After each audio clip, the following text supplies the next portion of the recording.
Hello and welcome to MC Explains, an investor education initiative brought to you by Invesco Mutual Fund and Moneycontrol. Usually we discuss concepts purely around investing in mutual funds. Today's discussion is somewhat of a preface to that. All investing needs a purpose, some goals around which you can build a portfolio. Our discussion today is centered around goals and how to make them meaningful. Goals seems like a big term, something far away and uncertain. However, a simpler way to understand goals is as your financial objectives. Small things, a down payment on a new car is a financial goal, an international vacation budget is a financial goal, buying a house, educating your children, capital to start your venture, surplus to be an angel investor, retirement, and so on. These are all examples of financial objectives or goals. Each goal has its own significance and not all goals are equal in importance. More importantly, different assets work best for investing towards different goals. For example, while you may choose equity-linked assets for a higher education goal which is 7 to 8 years away, the same will not be viable if you are saving up for a goal that is to be completed in a year or two's time. For the latter goal, stable return, fixed income or debt-linked investments may work better. So how to identify your goals? If you are confused about where to begin, you have to start by identifying your goals, and it's always better to pick a time in the year to do this exercise and begin by writing down your goals. SMART goals is a term used to refer to financial objectives which are defined very precisely. Specific, measurable, achievable, relevant, and time-bound. This is the full form of SMART, and it's a way for you to tie in your goals. Specific goals means defining your goal or financial objective precisely. For example, I want to plan for a 2-week luxury travel to France and Germany in March 2026. This is a very specific goal as opposed to saying, I want to go to Europe for a vacation sometime soon. Similarly, you have to make the goal such that it is measurable and define what the measure of success would be. How do you know that the goal has been achieved? Also, you have to make the goal such that it is achievable. Planning to buy a 40 lakh rupee car in a year's time without any loan while on an annual income of say 25 lakhs a year is not a very achievable goal. Goals need to be set within the monetary and time constraints that you have to contend with. In this case, the value of the car may be lowered or the time horizon of the purchase extended slightly, with also the possibility of exploring a loan for the purchase. The fourth thing is to understand whether the goal is relevant. You may want to buy a holiday home in the nearby hill station or the village getaway, but do you have the funds to maintain it for years? Moreover, will you be able to take time out to visit this place, and how often? Similarly, you may be saving up to afford an experienced yoga instructor coming home for in-person sessions, but in reality, you can do this just as well in less expensive group sessions. These are the kind of assessments you need to make in order to understand whether your goal is relevant to you or not. Also, try to give your goals a timeline.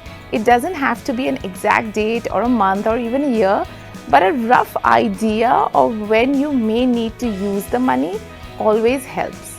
When goal timelines are missing, we may end up taking disproportionate investment risks. Plus, there is a danger that without a timeline, the money saved or invested for a particular goal gets spent. Precisely defining your goals is a step 1. Step 2 is then dividing them into short, medium, and long-term goals based on the time horizon you have defined for each goal. Just as writing down and defining goals is important to understand the depth of your financial objectives and aspiration, dividing the goals along an appropriate timeline is important to pick the most accurate assets to assign to them. Short-term goals are financial objectives that need to be completed in a few months or a year or two. Because the goal itself is so near, the monetary value is usually non-negotiable and there is less room for short-term volatility. Hence, fixed income assets where there is greater visibility of the expected return and lower volatility in returns over this 6-month to 2-year period, is the best suited. In the mutual fund umbrella, you will find schemes such as liquid funds, ultra short-term funds, and certain short-term income funds to be best suited for short-term goals. Arbitrage funds too come with relatively lower risk in terms of volatility over short periods and may be considered. Medium-term goals usually stretch from 2 to 3 years to about 5 years. This is a period which is too short for high equity exposure, and at the same time, low-risk debt funds may not optimize returns and beat inflation given the period. Ideally, a combination of the two will work best. For goals which are high priority and where the monetary value is fixed, a conservative allocation to equity is reasonable. For goals where it's okay to settle for slightly lower in the worst case scenario, you may combine a slightly higher proportion of equity with fixed income assets to achieve that. In the mutual fund umbrella, there are hybrid schemes which come with preset allocation between debt and equity assets, or you can pick your own debt and equity funds to combine in a proportion that suits you best. Long-term goals, which are 5 years plus, are best achieved with allocation to growth assets like equity. Equity mutual funds come in many packages, but you can always begin with the simple structures and mandates like large cap, large and mid cap, and flexi cap funds. These are diversified equity funds which can be all weather for long periods. In other words, short-term goals need a focus on capital safety and stable returns. Your investment options should reflect the above. Long-term goals need a focus on beating inflation and compounding returns. The investments you make should be with this objective in mind. Medium-term goals need to combine both aspects. The former shows up as a cushion if the market corrects too much, and the latter is needed to build the corpus for the goal.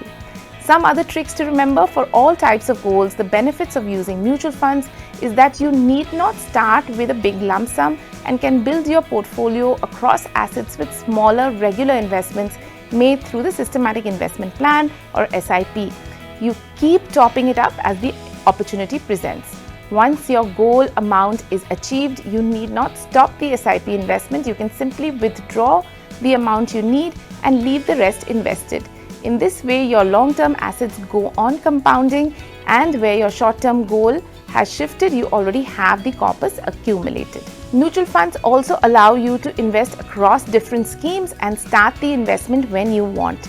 This means you can segregate your investment schemes on the basis of goals, which will help in better control on the outcomes. They are open-ended schemes, which means you can withdraw partial amounts in case of emergencies. And lastly, you can even add more to the existing SIP if, say, you get a pay hike and have a higher surplus available. Investing is about seeking some optimal returns, but ultimately it's about using your money towards those objectives which can make your life more fulfilling. Those are your goals, and if you want to truly work on achieving your goals, be smart. Write them down and divide them into the relevant time buckets. This will allow you to choose the most appropriate mutual fund scheme and asset to achieve your goal. Thank you for watching, and stay tuned to the next episode.